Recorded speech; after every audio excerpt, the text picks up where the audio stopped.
Olá, minha amiga, meu amigo, hora do nosso encontro nesta terça-feira, 22 de julho. Em 1935, Getúlio Vargas, que tomou o poder com a Revolução de 30 e logo virou ditador, ele mesmo se chamava ditador, na biografia dele ele se autodenomina ditador, instituiu, 1935, a Voz do Brasil, que era a hora do Brasil, era uma hora.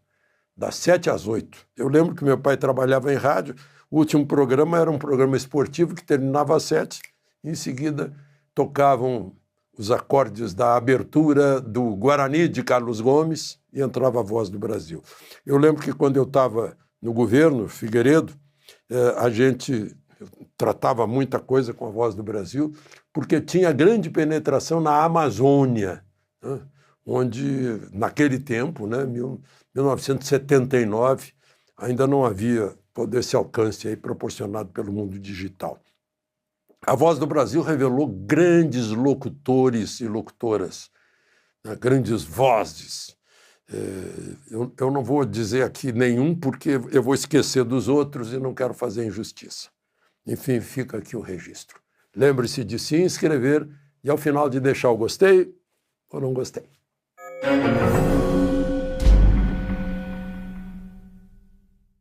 Pois é, ontem eu mostrei aqui o presidente Bolsonaro arregaçando a calça e mostrando a tornozeleira lá na Câmara dos Deputados.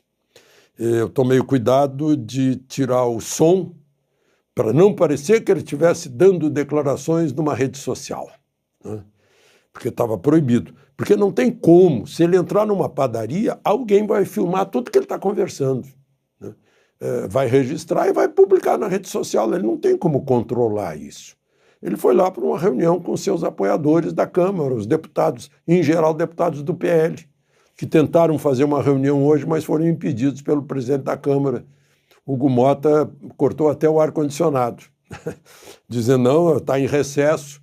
É a mesma coisa que nas férias escolares, um grupo de alunos tentar fazer uma reunião na escola para estudar alguma coisa que ficou para trás no semestre e a diretora, não pode, né? Mas, enfim, são coisas da política, né? Como me disse uma vez lá na rampa do Congresso, Magalhães Pinto, acho que era senador na época. Ele olhou para o céu, eu estava gravando entrevista com ele, disse, política é como uma nuvem. A gente olha, ela está de um jeito. A gente olha de novo, ela já está do outro jeito, não? E assim, a glória da política, o poder na política, que se desaba de uma hora para outra, né? Mas, enfim, Moraes ameaçou de prisão a Bolsonaro se ele continuasse fazendo declarações nas redes sociais, só que ele não fez. Aí a defesa dele esclareceu isso, pediu que ele fosse mais claro, então, porque estava muito genérico, né? Não pode fazer declarações que sejam publicadas na rede social nem por terceiros. Então, simplesmente não pode falar, né? Ou ele tem que fazer um bloqueio para impedir que as pessoas... Olha, vocês não podem me gravar, ninguém aqui, né? Isso é impossível, onde quer que ele vá, junto àquela multidão, diferentemente do outro que venceu a eleição. Então, agora, eu não quero deixar vocês sem uma análise desses últimos fatos, né? Vejam só para a gente pensar. Não estou insinuando nada. Como diz o alerta dos filmes, né? Qualquer semelhança é mera coincidência, né? Sexta-feira à noite, o ministro Moraes fica sabendo, né, expressamente que o visto dele para os Estados Unidos está cancelado. Ele e seus aliados. Eu não sei quais aliados. Por isso eu não falo aqui em nomes, além do Moraes. Marco Rubio, secretário de Estado, só citou Moraes e seus aliados. Então, não sei. A lista pode ser ampla ou não, mas enfim. E aí, isso foi na sexta-feira. Ele provavelmente foi dormir muito irritado. Aí acordou e Eduardo e Jair, bodes expiatórios. Está lá no Esopo, no La Fontaine, o lobo e o cordeiro. Olha, você está sujando a minha água, disse o lobo, que queria um pretexto para abocanhar o cordeiro. Aí o Cordeiro disse, mas eu estou rio abaixo do senhor, senhor Lobo. É impossível. Disse, se não foi você, foi seu pai. Exatamente isso. Né? Bom, e interessante que os jornais domesticados aproveitam para criar motivos, né? Porque os dois concordaram com a tarifa de 50%. Ué, mas é proibido concordar com a tarifa? Não é livre a manifestação? Por isso existem os jornais, graças à liberdade de imprensa, né? Que, aliás, é um direito natural. Mas aí veio, então, todo o bloqueio, as medidas cautelares. Bloqueio de bens, né? Bloqueio até de PIX, para o Eduardo não receber via PIX. Bloqueio do contra-cheque dele na Câmara dos Deputados. Um advogado tributarista me disse que só é possível isso se a pessoa é um desviador de dinheiro público, como a gente viu aí, né? Tantas vezes. Aí bloqueia os bens para garantir o ressarcimento do erário, né? Ou porque é devedor inadimplente da Receita Federal. Não, mas não é o caso. Bom,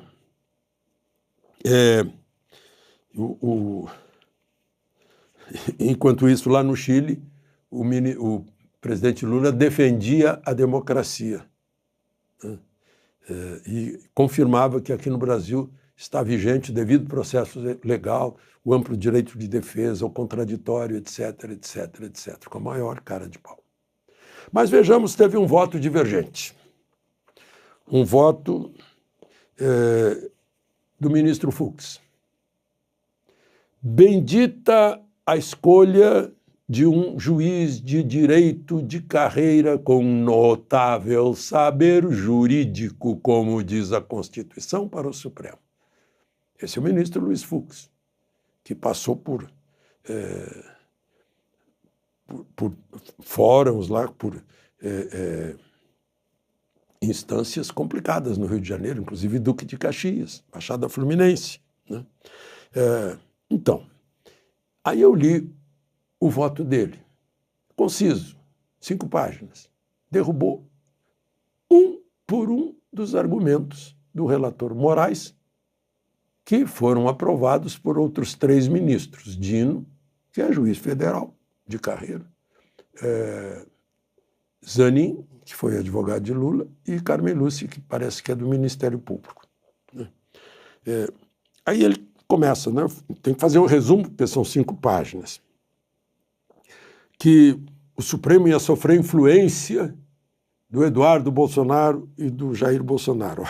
A gente fica pensando, só se a corte for muito fraquinha para se curvar. Ele lembra que a corte nunca se curvou. Atacar a independência do Supremo, ele lembra a mesma coisa, o Supremo sempre foi independente, né? Mesmo até em tempos de governo militar, quando foi decretada a aposentadoria de, parece que 2 ministros ou 3, o Supremo continuou numa posição altiva, né? Criar entraves econômicos.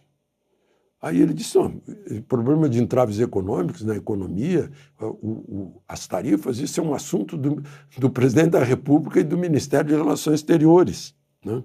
Obstar a ação penal 2.668.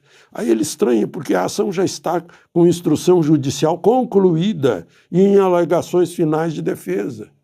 Está muito tarde para obstar essa ação. E aí ele lembra, Bolsonaro tem domicílio certo, passaporte retido, né? Não há nenhuma, nem da Polícia Federal, nem do Ministério Público, uma prova de perigo de fuga. A decisão de Moraes se baseia em, aspas, possível prática de ilícitos, fecha aspas. Aí é aquele filme do sujeito que era punido agora, do possível crime que vai cometer no futuro. Impedir de usar os meios de comunicação confronta, né, a cláusula pétrea da liberdade de expressão. E aí ele ainda cita Celso de Mello. que foi presidente supremo, era decano até há pouco tempo. As medidas impostas restringem direitos fundamentais como a liberdade de ir e vir, a liberdade de expressão e de comunicação, sem que se demonstrasse essa necessidade. Para impor cautelares é preciso justificar, demonstrar. Faz a demonstração e termina. Sicut erat demonstrandum. O latim, né? À luz de requerimentos legais, não se vislumbra a necessidade dessas medidas. Aí ele vota contra. Vejam só, 4-1. Referendaram as medidas. Quando ele as aplicou, era ele sozinho. A Polícia Federal já estava lá no banheiro pegando o pendrive com músicas religiosas, né? Não estava referendado ainda, mas foi referendado. 4-1. 4 referendaram. Quantos são os ministros do Supremo? São 11. 4, portanto, não é maioria de 11. Né? Só para a gente lembrar. Porque o ministro Marco Aurélio está lembrando que nunca, enquanto ele esteve no Supremo, por décadas, um caso de crime foi julgado a não ser pelos 11. Né? Pois é, então, aí eu falei de Marco Aurélio, ele deu uma entrevista para a Rosiane Kennedy, no Estadão, em que ele diz que o STF vive uma extravagância e que Moraes, ele gostaria de convidar Moraes para um divã de psicanálise para saber o que está acontecendo e diz que ele votaria junto com Fux se ele estivesse no Supremo. Ele deu uma entrevista também para a CNN, né, afirmando que cercear redes sociais é próprio de regime autoritário. E só para concluir, da série PGR arquiva, Procuradoria-Geral da República já tinha arquivado processos contra Bolsonaro da baleia, que ele estava assediando uma baleia, do cartão de vacina, está avaliando agora a questão das joias que ele e Michele ganharam, né? E agora cartão corporativo também arquivado, não só arquivado, como foi para um recurso para não arquivar, foi pedido de deputados, né? O recurso disse, não, arquive-se, não tem nada, não tem crime aí. Assim como motociata em período eleitoral, que seria crime eleitoral, também não. Né? Por falar em motociata, no próximo fim de semana, em Budas Artes, São Paulo, vão estar lá pessoal de motociatas comemorando o Dia Mundial do Motociclista. De Brasília, Alexandre Garcia.